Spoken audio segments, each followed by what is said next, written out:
Hello and welcome to Classical Stuff You Should Know, a podcast about books and ideas and philosophy and war and conquest. My name is Thomas Magby. I am joined as always by Mr. AJ Hannenberg. That's me. And Mr. Graham Donaldson. Hello. And today we are continuing on with part 2 of, is it our most requested, like how would you describe our longest promised series of episodes? It's my biggest failure. I mean, I didn't want to say it that way. That's how you want to say it that way. I felt that way. I didn't say it, but part 2 of the series on Genghis Khan. Is, part 2. I'm doing it. I've thought about just doing the intro so and then waiting another else. 3 years for the next one. It's so good. I almost did a modest proposal instead, but just to throw people off. Yeah. Have you fermented any mare's milk in the in-between? I've not, but I've talked to people who have, and apparently it is disgusting. Yeah. It tastes just like straight vomit. That's gross. Really gross. Not ideal. Maybe it was like a bad vintage. That's good. Well, you know the problem, it wasn't plunger fermented like it should be in a skin sack overnight. It needs to be like hanging in your tent overnight or whatever it was. In a yurt in Mongolia. There's probably different bacteria. But we did have someone whose kids go to the school whose family had spent time in that part of the world. And had tried. Did she say Uzbekistan or did she say Kyrgyzstan? Anyway, and she said she tried it and it ain't great. Yeah, really gross. Yeah. Because I think we talked ourselves into it being potentially tasty. And like Bailey's Irish cream whiskey. We've been disabused of this. But there are a lot of things that everybody else hates that I enjoy. So Like what? I really like yerba mate. That's I great. mean, like really grassy yerba. Love yerba. Like smooching a lawnmower kind of grassy. Yeah. But there's a whole continent that loves that. Yeah. That's true. I guess that's true about the fermented mare's That's what I'm saying. It's one of those things that might be an acquired taste, and I tend to like those things. So It's quite the way to acquire that taste. Like, just forcing through the vomit taste. no, you just got to be like, oh man, that mare. Look at that. We got our leftover milk. Let's plunge it. Let's ferment it and see what we get. See what happens. I think when you're desperate, Yeah. just about anything goes. All right. So, Genghis Khan. Cool. We're starting from the beginning of the book, and the two first big sections that I got through is the origins of Genghis Khan and the youth of Genghis Khan. We probably won't get through everything today. We'll get part of the way through his youth, and then we'll call it good. This book is delightful. It's super fun. There's a lot of names you probably won't know, and if you want to read it, there's a lot of areas you won't know and people groups that you probably won't track with. I highlighted some of them last podcast, but that's okay. The stories themselves are so fun that it really doesn't matter, and I hope you enjoy them. So the origins of Genghis Khan. Our story begins with Grey Wolf, who was born with a destiny from heaven above. Oh, That's a great name, and I love this. Yeah. how do you know that? Like, is there like a scroll? just says- it a says scroll that almost comes exactly out, that. or like How is this prophecy? Yeah. Yeah. How is this told to the person? We just says. we barely have the translation of this Fair thing. enough. does the doctor tell you? Oh, that's a Grey Wolf. It's actually totally ambiguous whether or not these were supposed to be animals or not. If it was people named these things, or if it was straight a Grey Wolf. Right. We don't know. But it has a destiny. Yeah. His wife was Fallow Doe, and they came by crossing the sea. Okay. And then we have a genealogy. So it's those two people, and then 12 generations How after. can a fallow doe have a genealogy? Don't ask the question. So many questions. It was his. Yeah, it's a wolf, man. Fair. Touche. Wolf and a doe making babies. All right. And they got, so Sorry, 12 fallow. generations later, you have Torogolgin the rich and his wife Boroksin the fair, and they bore 2 sons, Dua the one-eyed and Dobin the marksman. Oh man, I'd rather be known as the rich as opposed to the one-eyed. Yeah, not great. Well, the great thing about the one-eye, Dua the one-eyed had a single eye in the middle of his forehead. Whoa. And he saw a distance of a 3 days march. Oh, That's pretty good. Was like laser-faced. Yeah. He could see forever. So one time, Dua and the marksman, Dobin, they were hanging out on a mountain and they saw some people coming. I And bet his brother saw him first. yeah, he saw her far off. He's like, "Hey, there are people coming." And Dobin is like, "Great, what's the Let deal?" me And know he's in like, 2 days. he says they have a fine girl with them, and he's like, "Hey, we should go ask about her, right? She's cute. We should go check her out, see if we can get you for my buddy, Dobin the marksman." Off they went. Her name was Alan the fair. Alan? Alan the fair. Alan! Which is how I imagine it sounded with them running up to this cart. Alan. So Alan the Fair. For those of you who don't know that reference, do yourself a favor and look up BBC Talking Animals on YouTube. Okay.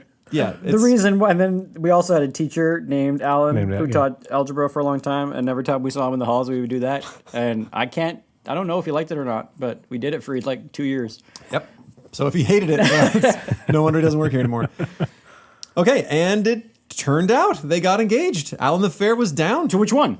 to Dobin the Marksman. Oh, the marksman, not the one-eyed guy. Well, the one-eyed guy was like, "Look, man, we better get this girl for you." He Yeah. was looking out for his brother. He Yeah. wasn't like, he's just being solid, being a solid brother. Jeez.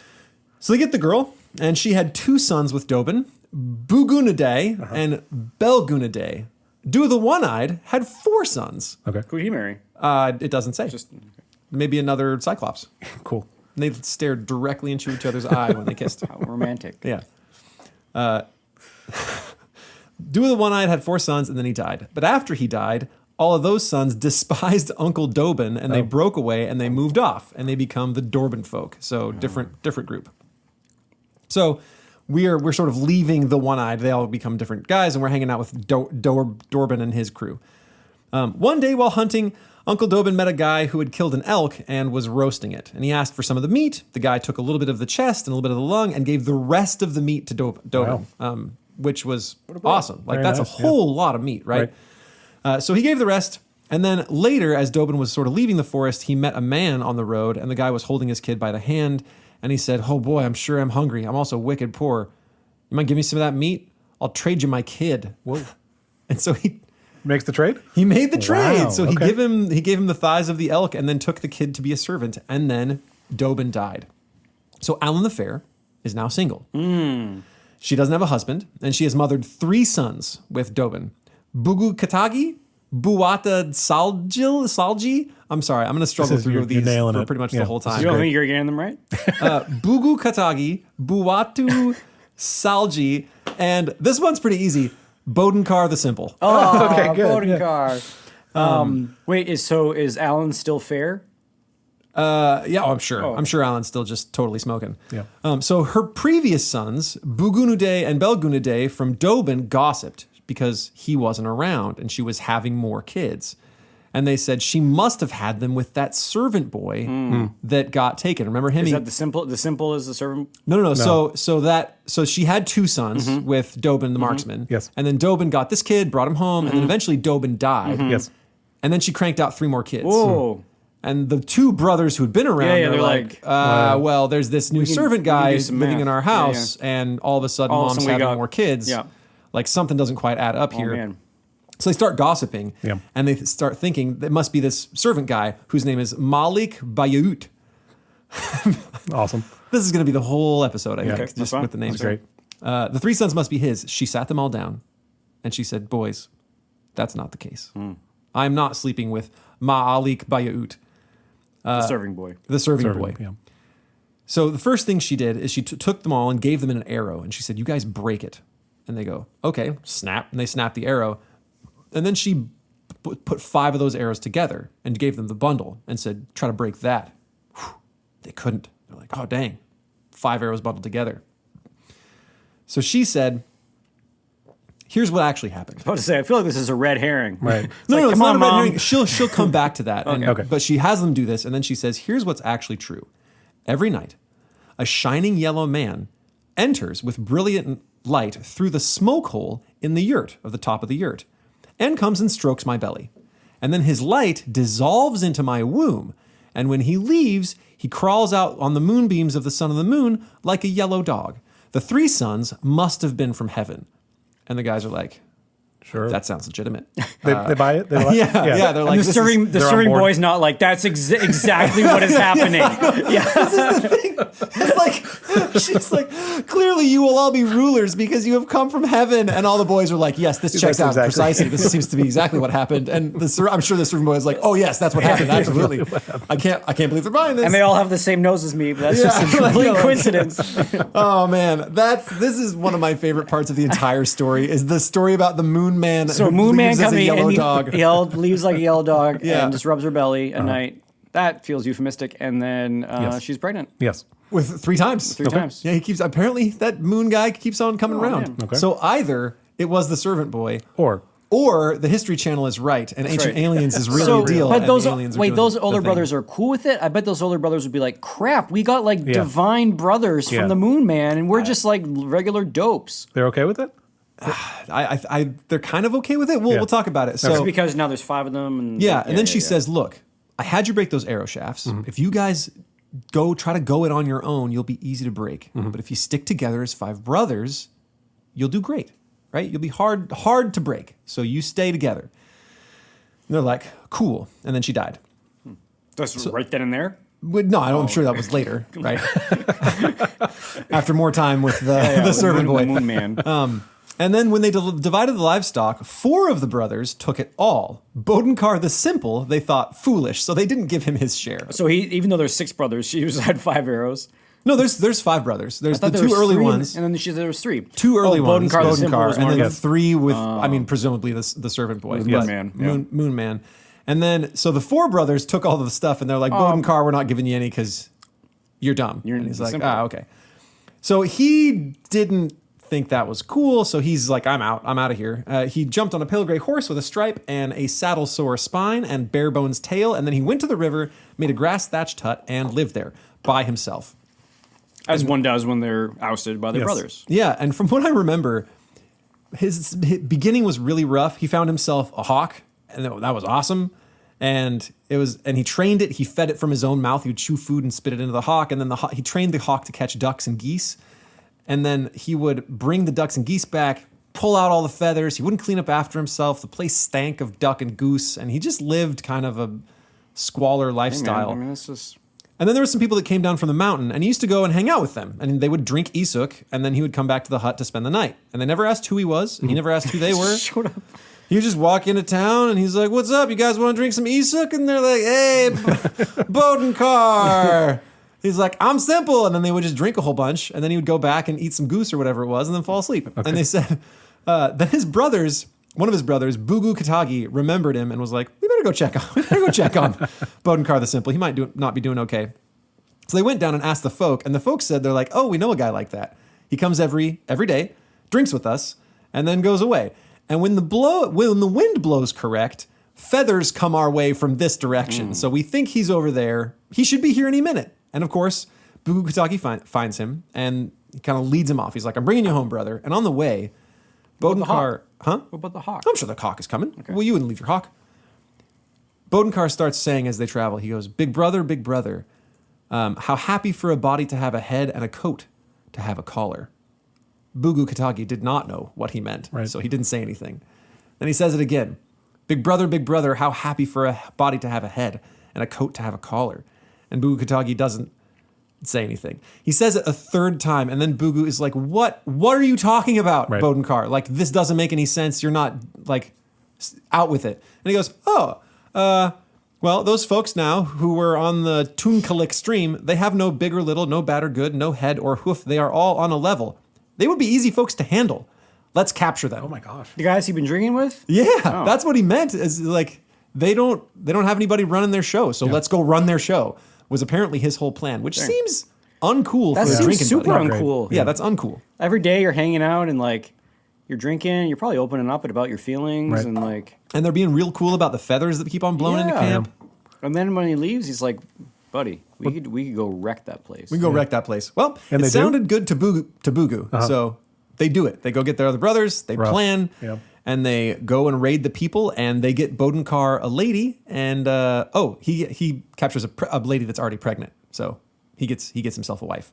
And then of course we have another genealogy. So it kind of goes in these little episodes, at least in the beginning. We have the gray wolf and the fallow deer. And then it goes down to this whole saga about the one-eyed and the marksman, and then they get Alan the Fair, and Alan the Fair has these 5 kids. And then from them come a bunch of people groups. And I'm not going to really go into it, but some of them are named like Barelular, like barrels, because they love food, and they're shaped like barrels. There's just a whole bunch of people. We don't really need to go into it. But from Bodenkar's line comes Kabul Khan. Is Bodenkar the Simple? Yeah. Okay. Mm-hmm. So Bodenkar the Simple is in the line of Genghis Khan, which is kind of cool, right? So from all of that comes Kabul Khan, and he rules all the Mongols. And he's got 7 kids. And after him, somebody else's son ruled, Hambagai Khan. Apparently, Khan was, I think I talked about this last episode, Khan was an elected position, right? So even though he had 7 kids, the people are like, we're not going to take any of your 7 kids. We're going to make somebody else's kid Khan. So it was like Doge. Yeah. So Humbagai Khan, or like a chief, right? Humbagai Khan is the guy that takes over. And Humbagai was going to give a daughter. Are you guys with me so far? I know we've been kind of jumping around. Yes. We are with you. You're with me on the story? Oh, yeah. Yes. So we left those other episodes Yep. behind. We are Yes. now in a new episode. So he decided to give a daughter to the Ayiriut. As he was going, the Tatar Jewin folk seized him to take him to the Golden Khan of the Chinese. Do you remember the Golden Khan of the Chinese from last episode? Nope. So I already threw it out of my head. So they were super rich, had a lot of gold, and they were kind of the people that were in charge at the moment, the Yep. Golden Khan, and so he exacted tribute from everybody over in the Mongolian area, and so they captured this Khan, Humbagai, and they were going to take him to the Golden Khan of China, Just to like, as a gift. I guess. Yeah. But apparently he had envoys, and they gave him the right to send a message. So he sent word to the 7 sons of Kabul and to his own 10 sons. He said, I became Khan of all and Lord of the kingdom, and sent my daughter in person. Take warning from how I have been seized by the Tatar folk. Until the nails of your 5 fingers are finally ground flat, until the tips of your 10 fingers are beaten to the bone, strive to pay them back for me.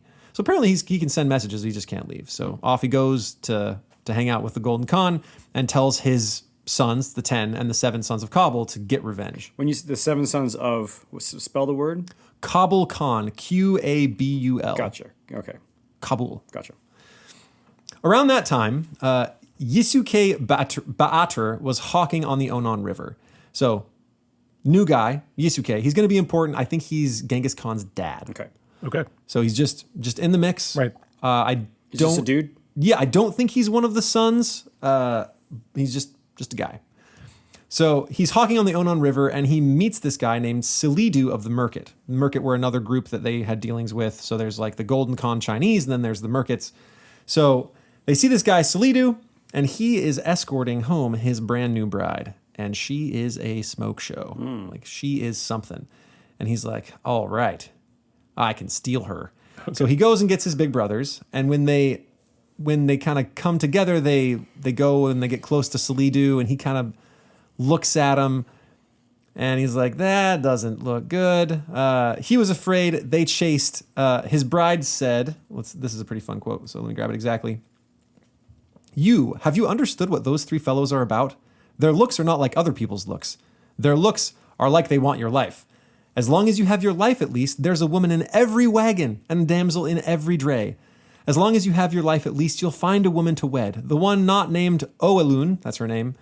Name her Oalun too, then. Save your life. Here is my scent to go with you. And she takes off one of her shirts and gives it to him and sends him off. Basically, I'm not worth it, man. Like, there's plenty of ladies. If you miss me, then give my name to the one you find. Do that. Lots of pretty girls out there. Lots of pretty girls out there. You don't need to go fight for me. Yeah, exactly. So she says, get out of here, dude. And he does. Silidu bails, and the boys kind of chase him for a little while, but, they've already got the woman, so they don't really need to worry about it.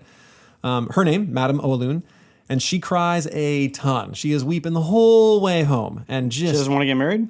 Well, she doesn't want to marry some 3 rando dudes who captured her in the middle of riding home with her, actual husband. Fair point. yeah, that's Yeah. great.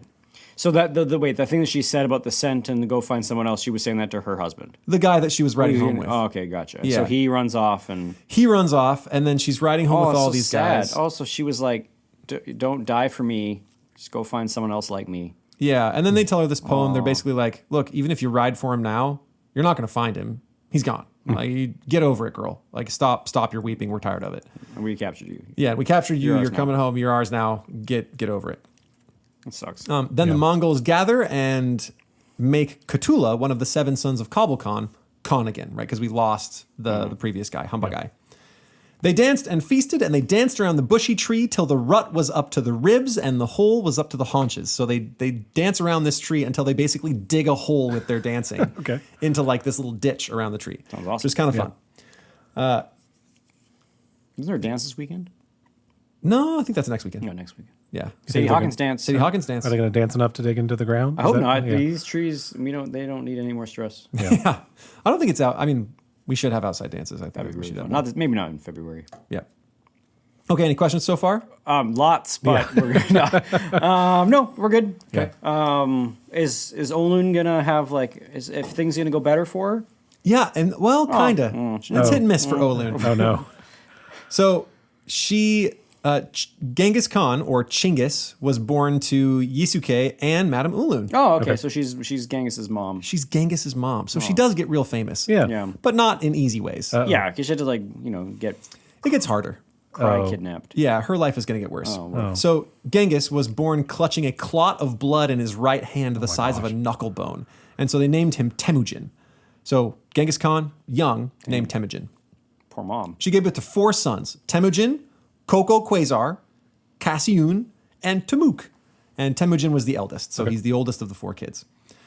They decided to go find him a bride among his mom's people, right? And they're like, okay, let's go talk to your mom's group and see if we can't find you a woman to wed. I feel like that's an awkward conversation to have, considering how the mom came to be with the people. Right. You know, at a certain point, Bygones are bygones. like, bygones are bygones. You've had some kids. You're married now. I feel like it's almost like what do you call them? The women that started Rome, the Sabines. Do you know about this story? Yeah.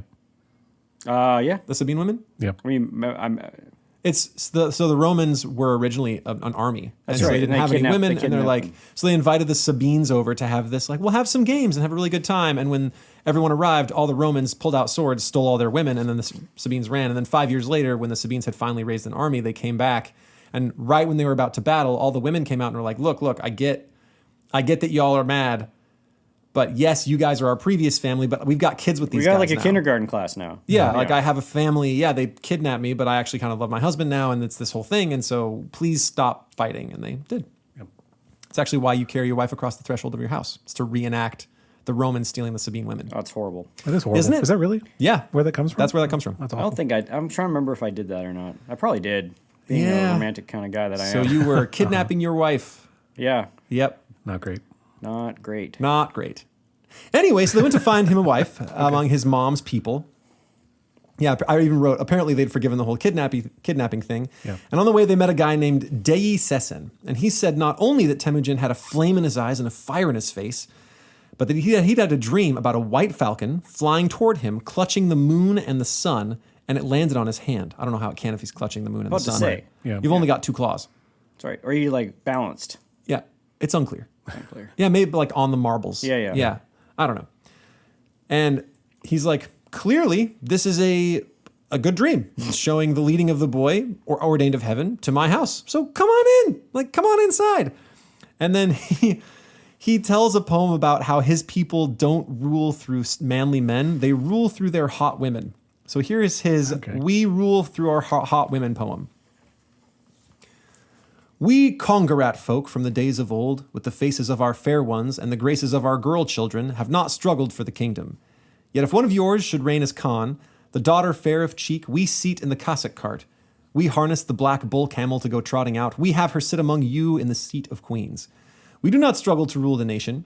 We raise our daughters fair of face. We sit them on our wagon seat, harnessing soot-hued bull camels.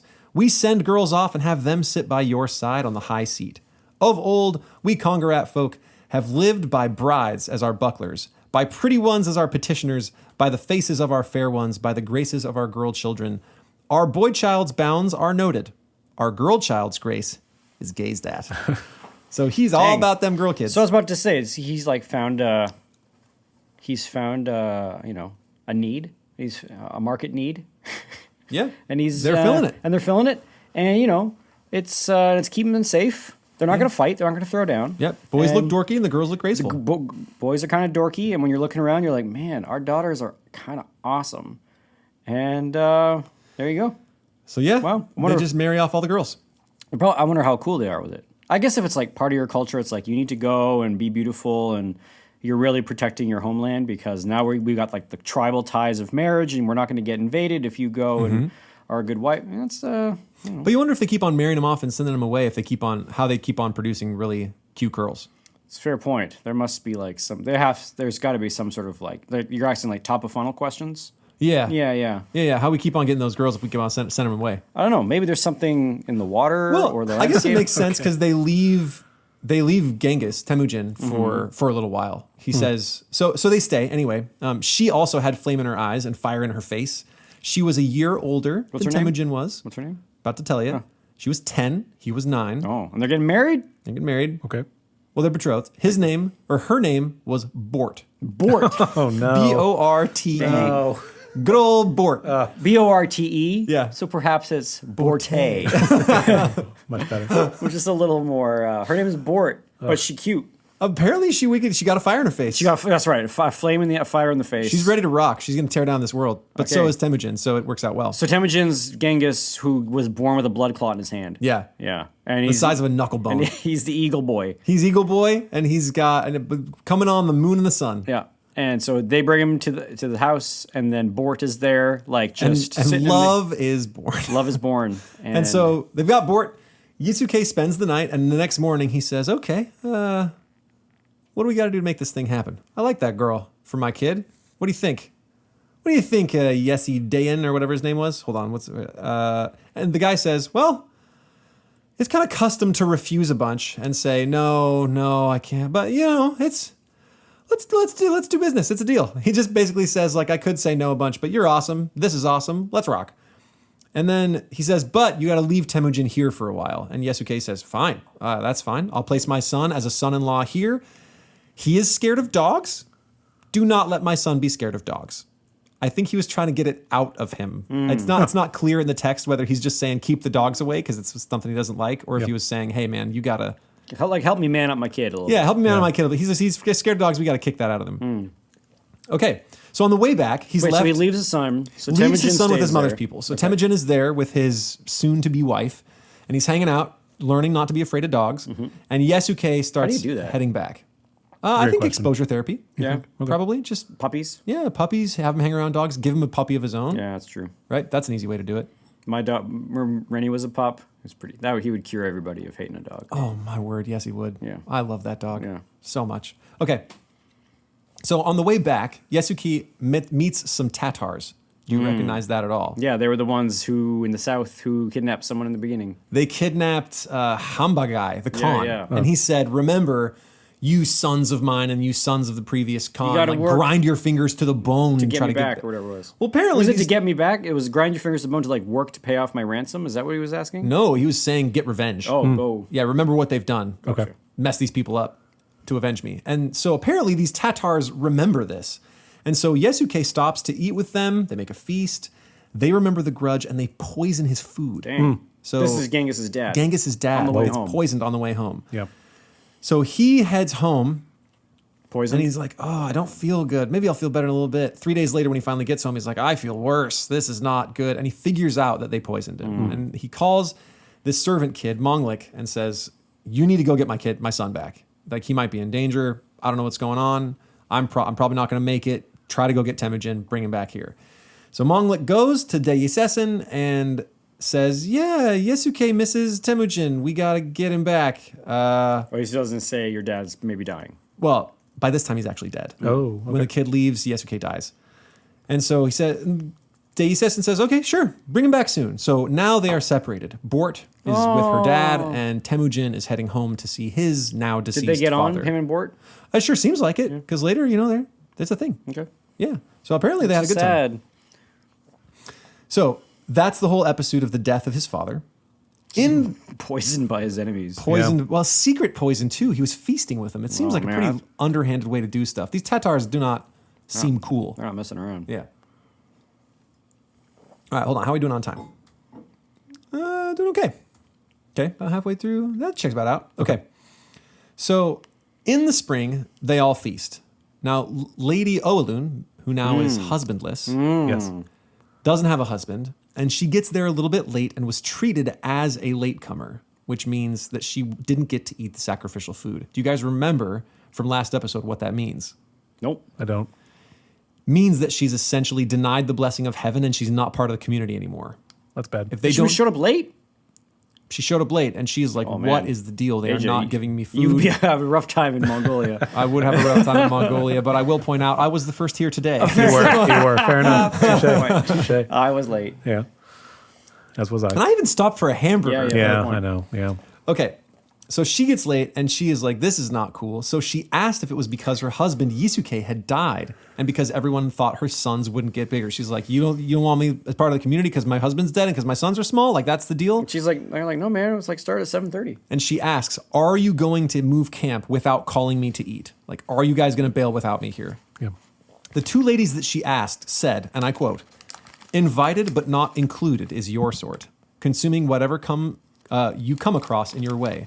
Arriving but not acknowledged is your sort, gobbling whatever is given your way. Is it that she thinks Habagai Khan has died that we get spoken to like this by Olun? Better then, move camp and leave these women and children on the range. Go on, and we won't take you with us. Dang. So, that's so mean. Yeah, Really they mean. are mean. They are Catty. not okay. And it's, super catty, just because her husband's dead or whatever.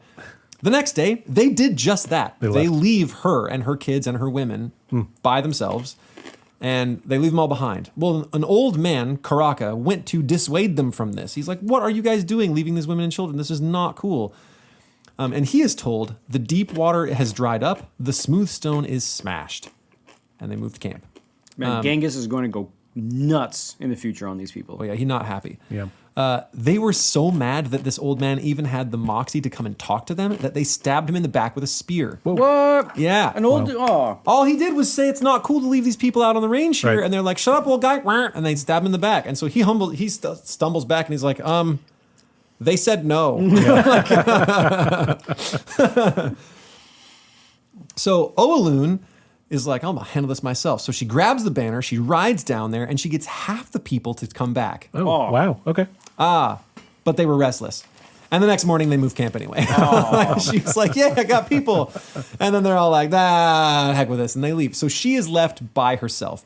And that is the beginning, that is the end of the first chapter, the origins of Genghis Khan. And now we're on to the youth of Genghis Khan. Dang. With me so far? Yeah. Isn't this This is such a cool story. This is really good. Is this a fun story? This is really good.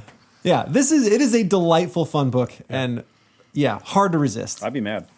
Yeah. If your camp left you, That's right. Yeah. You just for like sure. wake up one morning and like everyone's gone. That'd be a Yeah, bad I'd be day. mad if I went to, it'd be like going to like Veritas state of the school address and everyone's eating pie. And you're like, I'm gonna get me some of this cherry pie. And they're like, not you, buddy. You're like, what? And then tomorrow guys don't morning, like me? then the next day when you come to work, the school's There's gone. no school. Yeah, it's just They gone. moved the building. Yeah. They've bought out Valor's campus and now they're just meeting there. Okay, so we are moving on to the youth of Genghis Khan, and there's this awesome poem about Madame Olun as a mother. And I'm going to read it because it's really good. Does she have fire in her eyes? No. Fire in her face? Sounded like it. I mean, she's awesome. Born both womanly and wise, finding food for her small boys, fastening on firm her Bokta hat, fixing up her flowing skirts, flying up and down the Onon's flood, finding wild fruits, crab apples, and cherries, filled she night and day their famished throats. Motherly madam, born with gall, majestic sons she aimed to raise, so clutching a fork of spruce, off she set, digging up silverweed and burn it. Motherly madam's boys, well raised on wild garlic and onion, were brought up to rulership. Noble madam mother's sons, reared on rangelands lily bulbs, would be right-minded rulers. Lovely madam's hungry boys, reared on leeks and onion leaves, grew up into well-born lords. Launched as lordly well-born men, they'd live out proud and manly lives. Saying to each other, we must feed our mother. They sat on Mother Onon's muddy banks and mastered metal hooks and lures, catching maimed and motley fish. Turning needles into hooks, they trout and little whitefish hooked. Sewing seines and nets up snug, they sifted pools for silver minnows, and so they served back mother's love. Nice. Isn't that kind of really a good. cool... But they're just like camping. Well, I mean, Subsisting. all right? Mongols Yeah. are just like camping. I guess so. But they're like not camping with your friends. Yeah, they're roughing it. Yeah. And so she, like, this lordly woman, Yeah. like, puts her hair in a ponytail and gets after it and, like, Right. gathers all the vegetables, does everything she can to feed these, 5 kids that she's got? 4 kids? Oh, 4 Owen's sons? the woman with the moon man. No. That was No, way way back. back. Okay, never mind. That was generations ago. She's got 4 kids, 4 sons to feed. And she does it, and then eventually they get big enough where they can help her Take with care of- things and start catching Oh, fish. she was the kidnapped woman. Yeah. There Yes. was like, quit your crying. You're Yes. ours now. That's her. Okay. Yeah. And now she's got these boys to raise. Yeah. And she's raising them, and she's doing a pretty good job. Yeah. So... And they survive, right? Like and all they 4 survive, of them. Yeah. and they're awesome. Yeah. So one morning after, they've been sort of raised, while Temujin, Khazar, Bektar, and Belgute, the last two we are just meeting, they are from Yesukei's other wife, introduced here for the first time. So he had more than one wife. Temujin and Khazar are both from Yesukei, Genghis' dad, and then Bektar and Belgute are from these other guys. I just call them the B brothers because they both start with B. Okay. So they're all out fishing, and they caught a shiny fish, and then the B brothers grab it. They're like, that fish is ours. Yoink it. Temujin and Khazar come home to tell their mom, and they're like, Mom, they're stealing our fish. It's not cool. What do we do with these guys? Like, they're what, half brothers? Step brothers? Right. Yeah, step brothers. And she, as a classic mother, she says, and I quote, "No spiteful talk, please stop it. Why do you big and little brothers act so to each other? We have no friend but a shadow, no whip but a tail. When we are wondering how to pay their bitterness back to the Taisi Ut brethren," it's all those people that left them. Right. She's like, while we're trying to figure that out, why are you so little in accord, like Alan the Fair's 5 sons of old? She references the fair, she's like, stop it. It's classic mom. Like, why can you guys not get along? Shut up and figure it out. The boys were not pleased with this. They want to go conquer. And they bring it up and they're like, but yesterday they grabbed a lark the same way. We were catching birds and they did the same thing. They're taking our food. Yeah. And so they storm out of the yurt and this is my favorite detail. They slap the flap out of the way because they can't, there's no door to slam. Right. And so they smack the flap. And they're not happy. Don't you smack that flap. Slapping aside the felt door is what it says. And so they go find Bektar, one of the B brothers. It's so satisfying to slam a door that when you don't have a door to slam. I know, and just slapping the felt flap out of the way is not nearly. Yeah. It's not nearly as satisfying. I bet that's probably why they invented doors in the first place. Just to slam a good solid rage. Oh man. So, but hopefully, they can get along. They're brothers, and they need each other. They're the 5 arrows. They fight. Well, stay tuned, Donaldson. Stay tuned, my friend. Okay. I mean, they're not the 5 arrows. They're not the 5 ancestors arrows. were, but similar. She just made reference to them. Yeah. Alan the Fair. Yeah. Yeah, you'd think they get along. They fight. So Bektar was sitting on top of a lone hill. This is one of the B brothers? One of the B brothers. Okay. And Temujin was creeping up from behind and Khazar from the front. And they were pulling out arrows. And he goes, hey, I see what you're doing. when we cannot put an end to the bitterness of the Tassiute brethren and are wondering who will be able to pay them back, why do you make me a lash in your eyes, a spine in your craw? He's like, what? Like, we have other fish to fry. Right. Like, what? Yeah, well, not you you, I stole yours. Yeah. He's like, but what? Like, don't make this into such a big thing, right? Yeah. We have other things to do. When we have no friend but a shadow, no whip but a tail, how could you imagine this? Don't extinguish my hearth. Don't forsake Belgute, my other brother. So don't murder me, bro. Yeah. And then they shoot him at close range. Oh. Wow. Yeah. killed him. Yeah, they just murdered him. Really? Oh. Yeah, Wow. murder. He's begs and they're like, nope, you stole our fish. That's Nerp, it? and they shoot him twice. Wow. Or a bunch. When they get back to the yurt, the mom just knows. Yeah. She knows. She sees it in their eyes. They walk in and she's like, you murderers. And she yells this whole thing about her sons being murderers. That poem I won't read, but it is in there. A whole thing about how her Really? sons are like Oh my gosh. lions that go in for the kill. And man, she dresses them down and she lets them have it. And she's like, you kids are the worst. So the Tassiute, the guys who left them, they come back, Okay. seeing that all those boys had now grown all the way up. The women and children, they barricade themselves. They're like, we don't want anything to do with you people because they could get raided now, right? They're like wild, Yeah, and clearly they're not friends. Right. Khazar starts shooting fire at him. Some of the other boys are fighting for hiding places, trying to get in some place. And the Tassiute simply say, we want Temujin. Send us the big one, Yep. right? And Temujin is like, nope. So he jumps on a horse and he flees and they see him and they chase him and he gets into some woods that they can't get into. So they just surround the woods and they wait. And they wait for 3 days. And after 3 days, he decides, all right, I'm gonna leave this forest. But on the way out, his saddle just falls off his horse. It's like, that's weird. So he looks at the straps, and both the straps split at the exact same time. So the saddle came off. He's like, clearly this is a sign from heaven. Yeah. I'm going to stay in the forest. Okay. So he stays more. After 3 more days, 6 days total, he's like, all right, it's time. They're surely gone. I'm sure I can come out of this now. And on his way out, a giant white boulder falls down and blocks the path. And he's like, Message received, heaven, and Yeah. stays there for 3 more days. And after 9 days, he's like, well, I could either get caught by them or I suppose I could die because I'm starving and I haven't had anything to eat or drink and I'm just falling apart. So it's time to go. And he walks out. And guess what? They're gone. They are still there. So heaven apparently just wanted to starve him for 6 more Yes, days because yeah. they still caught him. Yeah. And they were waiting. And so they took him as a prisoner. And now they've got him as prisoner. And I have to explain what a kang, C-A-N-G-U-E, kangu. We'll call it a kangu because tell that me, sounds man. fun. Yeah. But it's this thing where, say, Graham, I have you as a prisoner. Yep. I take myself a long forked stick, a Okay. big, heavy one. Yeah. And then I put a chain at the other end of the fork and I chain it around your neck. Yeah. Oh. So I got a big old long stick. Yeah, so I can Yeah. guide Oh, you that's right. around by this long stick around your Yeah. neck. Yeah. Right? And I can't and if you let go of it, I'm like bonking into stuff and I can't Yeah, running away is hard with a big giant stick around your neck. because it's going to dig in the ground. And, Yeah. Yeah, it's not great. Okay. So they've got this thing and they've got it on him. Sucks, man. That's rough. Yeah. And so they bring him as prisoner. I get the impression that they're not really careful about their prisoners. Okay. I think they figure if you're going to run, we'll find you because we're on this big open plain kind of area. Right. And you have this big stick around your neck. It's not going to be hard. And so we'll just, we'll put you somewhere, but we're not going to watch you super close is I think kind of the attitude. So they have this feeble boy bring Temujin to the Feast of Red Disc Day, which I think I get the impression is like kind of like a harvest moon kind Like a of thing. frisbee. Frisbee is another option. Yeah. Yeah. That I didn't consider, but now I am. Red Disc Day. Yeah. It's like the That'd be AJ's favorite holiday, right? they're doing super fun. like frisbee golf. Yeah. I'm in. It's really hard to frisbee golf with a kangaroo around your neck. That's right.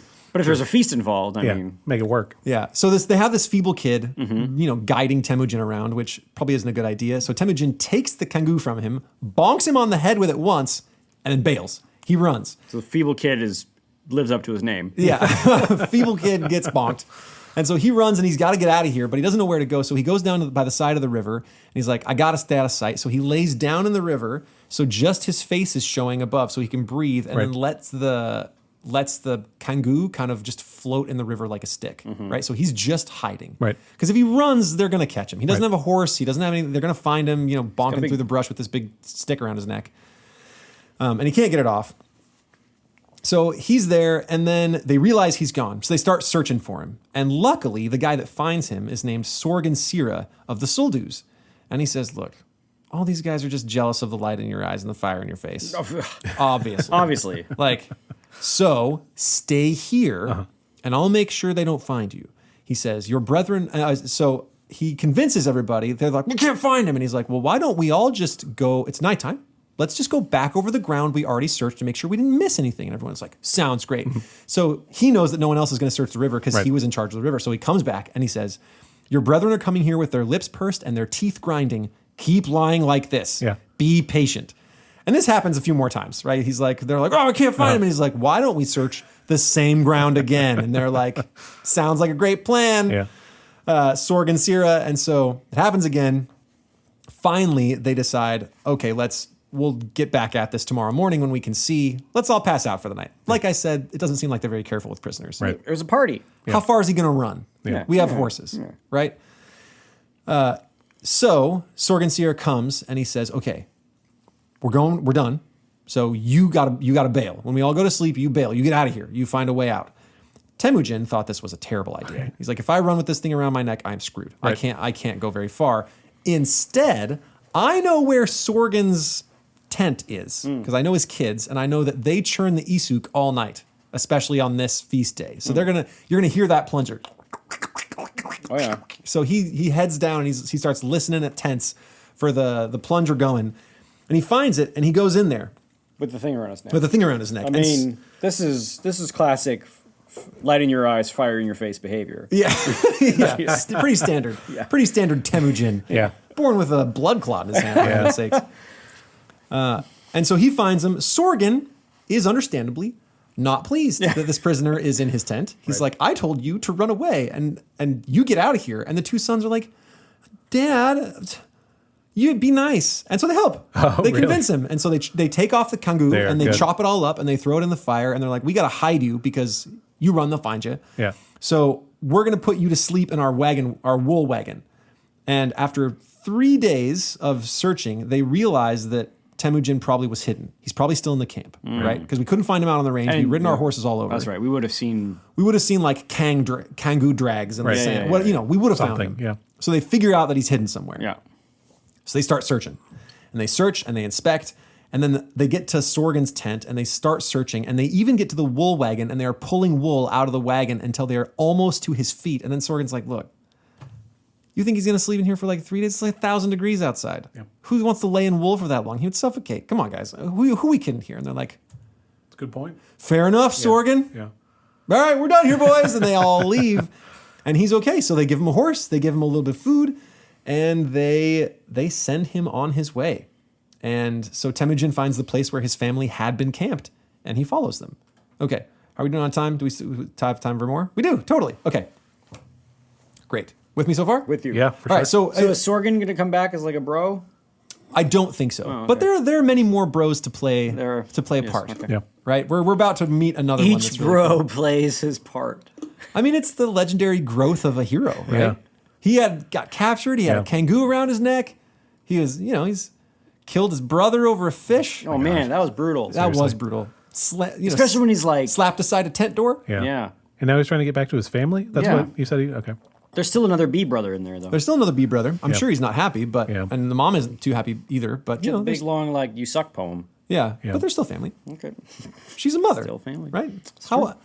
Whose son doesn't screw up That's now true. and again? And yeah, who hasn't wanted to shoot an arrow at, I don't know. What? Okay. So this little episode is called The Bandits and the Geldings. So he finally finds his family, and a little bit later, Belgute, the other bee brother, is off hunting marmots, and he catches a bunch of them. Like his whole horse is veritably weighed over with all these marmots that they're going to eat. Dang. So good job, buddy. But while he was gone, some bandits came and robbed 8 horses. And all the women and children, like, what are they going to do about it? All these bandits are there. They saw it happening, but they're like, what, are we going to fight these guys? And so they grab the horses, they take off, and Belgute is like, I'll handle it. And Khazar is like, you can't handle it. I'll handle it. And Temujin is like, you guys know neither of you can handle this. I will handle it. And so he does. Pops on a horse, tracks them, and on his way to tracking, he finds this trim youth milking mares. He's just, tracking these guys. And the boy says, oh man, I know who you're talking about. Like I saw some guys with 8 young geldings ride by here like a day ago. I know exactly where they went. Let me go with you. He said, I know your troubles. I will be your friend. Everybody has troubles like this. Like, I'm on your side. Let's go. And he's like, you don't have to come. And he's like, nah, I'm coming. My dad's name is Naku the Rich, and his name is Bo Orsu. We'll call him Bo. Bo. So Bo's just like, hey man, everyone gets their gelding stolen now and then. Yeah. There is no reason why he should help Temujin. He's just good natured. He's just good natured. And he leaves his milk pail right there. He's like, I'm getting on my horse. Let's go. Let's go. So they go. His dad, Naku the Rich, is devastated. He thinks his son has been kidnapped because the milk pail is still right there. Right. But off they go. They track those bandits for 3 nights. And then they get there, and Temujin is like, look, man, you stay put. I don't want you to get hurt. This isn't your fight. Like, I thank you for coming with me, but you stay right here. And he's like, no way, bro. We are bros. Wow. Why? What kind of friendship am I offering you if I'm not willing to go in there with you? So they ride in there. Yeah. They get the horses, and as they're riding off, the bandits are chasing them. And he's like, the Bo says, I'll shoot at him. And Temujin's like, no, I'll shoot at him. So he shoots at him. The guys turn around, and they get their horses back. It's Awesome. this huge thing. It doesn't sound like anybody really got hurt. Okay. Yeah, everybody's kind of okay. Except the bandits. No, the bandits. Oh, It sounds like they're kind of okay. I mean, they lose the horses. Yeah. But they weren't theirs anyway. So they come back, and Temujin is like, man, thank you so much for helping. Like, choose some horses, right? You earned these back. Yeah. And Bo says, and I quote, me? I've become friends with you because I knew that you, a good friend of mine, came to me in trouble. And because I intended to help, a good friend. Would I take this as a reward? My father is named Naku the Rich. The only son he has is me. What my father has gathered will fulfill my needs. I won't take any of them. What is this help that I helped you with? I won't take any of them. Okay. What a guy. What a good guy. What a Bro. good Good old guy is Bo. Bo. And so they finally go to Naku the Rich's yurt, and he is sitting there blubbering in the middle of his house because he thinks his only son is gone. And he comes in, and he's like, hey, Dad. And he's like, hey! And he says, You are two young men. Yeah. Keep seeing each other. Ever after, do not abandon each other. And so a friendship So is Dad's sealed. like, you're buddies now. Yeah, like fate is sealed. You're Yeah. friends forever. Yeah. I just love it's such a good little, friendship. feel good tale. Good All old right. Bo Orsu. Hey man, you, like got his horses back Yeah. and And then Temujin rides home, gives him the horses, and What about everyone Bo? was scared that he was a. does Bo come with him? I think Bo probably stays with his dad. And then he goes and returns his horses, and everyone is overjoyed and rejoices at the returning of the horses. Awesome. Okay, there's a little section where the camp grows. So it was just Temujin and his mom and some ladies and some children, and they start getting more servants, and people start joining the camp, and his little kingdom begins to grow. And then, let's see, they decide to go find Borte, his wife. Awesome. He's like, I've grown up. I've done some banditing. Oh, yeah. I've been captured. Yeah. Like it's time. Yep. It's time. Time to go get my wife. Time to Let's go go get find married. Borte. Yep. Yep. And so they had been separated since she was 9, and they get married. And Temujin, in the deal, ends up getting this really nice sable fur coat. That was, I think, intended for his mom. Right. But he's like, nah. Okay, cool. So he takes it, and they decide to take it to Onkan of the Kariat to seal a pact of friendship. He thinks his dad had been buds with this guy. Onda is what they call it, like a pact of brotherhood. So he's like, I'm going to go and give it to this guy because maybe we'll be friends. The dude loved the coat. He's like, this coat is amazing. It's fantastic. He says, and I quote, due to the donation of the black fur coat, boldly I'll bring together your broken up kingdom. Set closer than kidneys, more cherished than chest. Let this be to me. That must be quite the coat. It is Yeah. a nice coat. That's a nice Yeah. coat. I imagine it's very nice. Yeah, maybe it was just hard to get Yeah. the fur or something, but he is over the moon about this Is thing. that did you say closer than kidneys? Yeah, set closer than kidneys, more cherished than chest. Oh man. Okay. This coat be to me. I feel like Hannenberg, if you got me a coat I just loved, You can see give it to yourself. me. I feel like I would. You could say that. I could understand how you would feel that way. But like I could take over Kingdom. Yeah, yeah, of course. I'll I'll bring be- your kingdom yeah, together. yeah. Easy peasy. Easy. And I get the impression I'd that wear this the guy, coat doing it. Yeah. Yeah, I get the impression this guy has some resources. Yes. I don't think he's, for him, maybe saying like, bring together your broken up kingdom is not a difficult task for him, Gotcha. right? Send a couple battalions, sort it out, got a dope coat, Right. let's rock. Seems like he's got some political connections. This one is entitled Borte Kidnapped. Okay. So the Tassiute, remember those jerks who left everybody behind? Yes. They come back, and everyone is scared and tries to flee from the Tassiute. The Tassiute stop them, take a look through their wagon, and actually I think this may have been the Merkit. Yeah, the Merkit, some Merkit soldiers take a look through the wagon and find a lady, and it's Borte. So they're running from the Tassiute, but they run across some Merkit soldiers and they find her. They tried to hide her, doesn't work. The 3 Merkit had tried to track Temujin, couldn't get him. They were happy to pay back the injury of Madame Oaloon being stolen so many years ago. Apparently, they're still hacked about that. They're like, well, you take our lady, Oaloon. We're going to take your lady, Borte. So they steal Borte, and off they go, the Merkit. I can understand their frustration. Yeah. Yeah. I wonder if they need like a year of Jubilee where it's just like, all right, all stolen ladies. Hands been up. stolen. Yeah. Raise you've your been hand if you were a stolen lady. Now you're part of that family. Your brothers have to get over it. Everybody chill about the whole stolen ladies thing. It's got to stop. But they don't. They steal Borte. Oh, I'm a stolen ladies. Put your hands up. So in that time, Temujin had been fleeing separately, right? He didn't know that Borte was in trouble. And he finds out and he's like, man, I was so scared of this whole thing. And so he feels really bad. So he decides to have himself a little ritual. So as I described in the previous episode, he hangs a belt around his neck, takes his hat in his hands, beats his chest, and bows 9 times to the direction of the sun. And he says, let my descendants also do this. And then they go to Onkan, coat guy. And he's like, coat guy, they took my wife. Can you help? And he says, did I not say it to you last year when you brought me the sable fur coat? I said, and I'm going to read you this poem.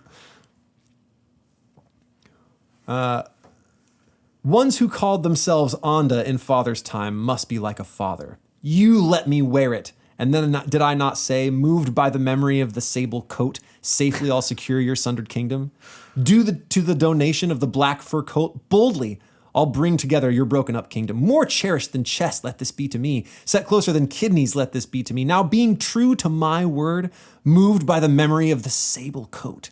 Massacred will the mass of Murkit Wow. be. Okay. Madam Bort will be made safe for you.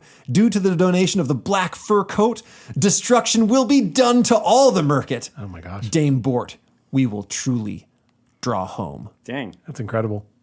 Like, He loves his coat. Real nice coat. he's Yeah. really all Unbelievable. about Yeah. it. And I just love that he is like, man, he's serious. He's all about that coat. Yep. Yeah, I guess it highlights the importance of giving a really well-chosen gift. That's right. It can, yeah. Like, can solidify a friendship, Yeah. apparently. Solidify a friendship. It can just like, it can carry a lot of water for you in the future. Yeah. You know, I bet it's one of those things where he's probably got, like, my analogy would be, I don't have a great face for sunglasses. Like, a lot of sunglasses don't really fit me at all. And when I find a pair that does, I hang on to them. Sure. Like, that's the only ones I can find. And so I wonder if this guy just has a really oddly shaped body or something. And his coat just works. His one coat's- coat, This yeah. is the one coat that makes Yeah. him look just absolutely killer. Yeah. And all the other coats make him look like a doofus. And so as a king, that's important. You got to look good in your Would coat. you knit together someone's kingdom if they got you like the best, but just that pair of sunglasses? If I had a student that was like, Mr. have the Donaldson, I perfect- considered it. Yeah, I mean, I- Mr. Hannenberg, I've considered this. these are the sunglasses for you, and I was like, oh my gosh, dang, these are yours. This is it. Like, you can go first, last, anytime you want to in any presentation from here on out. Yeah. Yeah, I'll give you your thing. There you go. That's funny. Okay, so he swears that they'll do it. Yeah. He sends word, and there's a whole section about them gathering together armies, Yeah. and there's like subsections and so they gather together this massive army to go and get Bort back. And they go and they raid the Murkit, and it works. Okay. The Murkit are like totally overrun, and Yeah. they're fleeing down the river. And the whole time, Temujin is riding along, going, "Bort, Looking Bort! for yeah. hey Bort!" And then eventually she runs out and she recognizes his Yeah. face. She hasn't seen him since he was 9. Right. And she's like, "It's you, Temujin." He's like, "Bort, dope. Let's camp." And so they just stop right there. They're not raiding anymore. He's Right. like, "We'll deal with the Murkit later." Yeah. And they camp, and it's awesome. Apparently, what had happened was the 3 Murkit found the lady, and they ended up giving Bort to the little brother of Selidu, the guy that originally lost Olun. Remember? So he had his girl stolen, so they gave Bort to his brother. And the brother was like, "This is a really bad idea." His name was Silger the Brawny, and it says he ran away as a rebel. And what that sounds like is when they give him the lady, he's like, "Yeah, I don't want any of this drama." And this is his poem. "A ghastly crow who gorged on scraps, got up desire to dine on goose. The gross and gory Silger, me, did muster blessed Madam's majesty, and woe did bring to Murkit ones. It came upon the craven head of crude and common Silger, me. Concerned but for my paltry corpse, I'm creeping through a covert canyon. Who can be my comfort now? A mangy bird who mangled mice made eyes to dine on meat of swan. The thieving thrall, born Silger, me, did think to touch a lady's thigh?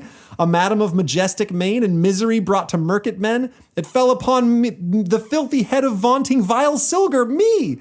My life as small as turds of sheep, I saved by scaling shadowed rills. My life as small as turds of sheep, who can shelter now for me?" He's not a confident man. Not at all. Yeah. Poor So guy. he's like, "I don't want this. Yeah. I'm out. I don't want her. Not good." Yeah. So they get Bort back. Was he called the Brawny? Silger the Brawny. Doesn't that seem mean like he's like it. beefy Yeah. dude? You would think so. Yeah. Yeah. But he apparently His doesn't. life is small as the turds of sheep. Yeah, small as turds of sheep, and he just wants to pretty small. find some shelter and get out of the whole thing. Yeah. So he I mean, fled. I get it, right? Like, Yeah. yeah. I mean, get you're it. bringing Temujin and a whole Yeah, and an Army. angry coat king after you. Yeah. No, thank I don't you. want that. Yeah. I think he's all right. Yeah. Yeah. Yeah, he seems like he gets out okay. I don't really hear Good. much of him So he just- afterwards. So he's- Silger is like, "Don't Escapes want like a this." rebel. Is that what it was saying? Yeah, escaped as a rebel. Yeah. Fled as a rebel. So he's out. They caught up with one of the original Murkit that stole the lady, one of the 3, and they gave him a plank kangu and sent him off. They're like, there's something on your neck. And they like cart him away. Yeah. Belgute had heard that his mom was in the same camp they sent that guy to, so he went to find her, but she crawled into the woods because she was married to a base man and didn't feel like she could look her sons in the face. Remember, Belgute's mom was Yisuke's second wife Yes. after Olun, like Olun's sister wife kind of thing. Yeah. So he went to find his mom, and she's like, "I've got this gross husband now," and so she like waddles off into the forest and he can't find her. Yeah. He started shooting the merkit. He's like, bring me my mom, and just started shooting everybody around there, and apparently killed a whole bunch of them. And then the 300 merkit who had originally chased Temujin around the mountain, they killed all of them. And of the girls who remained, the good ones, to quote, the ones good for bed were got in bed, and the ones good to go in the door were got in the door. And remember, if you're standing close to the door, that means you're a servant. So they gave him servants and extra stolen ladies. Yeah. And then a couple other things happened. They find a 5-year-old kid named Kusu, and they give her to Oalun sort of as a present. Okay. It's like an extra little servant. Temujin and some of his battle buddies go and raid another place and tear open a wagon cart fort and ravish the ladies with lovely looks. And then Jamuka and Temujin camp together and decide to renew their like brotherhood with each other. Jamuka is another guy that like helped them kind of do this whole raid business. Gotcha. So the raid is a success. They get back his wife. They kind of find Belgute's mom, although she sort of runs off in embarrassment. Borte is back. Oalun is fine. Everything is good. And it seems like now he's got this great friend in the Coat King, Ong Khan. And seems like he's got a lot more power. I mean, they've defeated all these merkit folks, so they got to get some spoils out of that. And his legend grows. And that's probably where we are going to end today. Man, That's cool. Genghis. I mean, Temujin. Okay, did you guys track most of that, or was I all over with the names? I feel like, the names are tough to follow, but I think I'm tracking the story so far. And again, I don't feel good. yeah, it's not great. The ending. No, of you don't like it? No, it's just all like vengeance and bloodshed. And all that. and pillaging. Yeah, he's killed a lot of people now, Yeah. and I don't imagine he's much past like 25. I don't think it's gonna stop. It's only going to be more, right? Yes. No, Genghis was a peaceful dude. That's common misconception. Yeah. Common misconception. You're here to clear up his mostly name. his generals. It wasn't him. Oh, okay, good, great. He's a murderous guy. Absolutely. Not great. I mean, he killed a guy for stealing his fish. Fair point. His brother for His killing brother for stealing a fish. Yeah. It's a little over the top. I mean, like, I feel like I've probably stolen something of yours at some point. Yeah, I'm not going to kill you for it. I know. And, with a wife like Borte, who also has fire in the face. Oh. 2 fire in the face peoples? Light in the eyes and fire in the face. That's double trouble. You think their kids are going to be like, I don't know. Firebrands. Yeah. Yeah. There it is. Or it cancels out. 2 fires burn. And they're like, no, I just want to play Xbox. Yeah. Exactly. Guess we'll find out more next time. Yeah. But, So that's Genghis Khan. It's been a treat so far. I've been really enjoying the book. Cool. Yeah. how many more episodes do you think it'll be? Oh, a few at think least. there's a lot? Yeah. Okay. There's plenty left, and I would skip some, but this it's all just story. Yeah. So I don't find it's worth skipping. At least not yet. When we get to and then he rated these people, and then he rated these people. Maybe we'll skip some of that. But so far the stories are great. Sure, absolutely. Well, this has been Classical Stuff You Should Know. You can find us online at classicalstuff.net. You can send us an email at theguys@classicalstuff.net. You can find us on Patreon at Classical Stuff. You can find us on Twitter or X or whatever we call that at Classical Stuff, CLSSCAL Stuff. And I think We haven't announced our new thing because this is the announce it here. episode. Go for it. So if you are a Patreon subscriber, we now have a new feature. We have been contacted. You're going to do the story. Yeah, do it. We've been, as a classical podcast, Yes. we have been contacted by the Oracle of Delphi. And she has said that every month, if someone asks her for advice, she will reply and give sage oracular advice. Yep. But you have to be a Patreon subscriber. And every month, you leave your advice, and the Oracle of Delphi will deign to descend or whisper in the leaves or... How else does the Oracle say stuff? Or like take a bunch of mushrooms or whatever they used to do back in the day. I don't know, but the Oracle. So if you Graham have Donaldson advice, doing Oracle stuff on mushrooms, that's going to be a bad idea. Yeah. No, it's not me doing it. It's the Oracle of Delphi. Right. So we have a new Ask the Oracle feature for our Patreon subscribers. So there you go. And that's for any level, right? Any level. So even the $2 chuck level. Okay. You can ask a question. Ask advice for the Oracle. Yep. Very good. All right, so check that out on our Patreon. Again, patreon.com/classical stuff. But I think that is it. So thank you all for listening, and we will see you all again soon. Bye. Bye. Bye.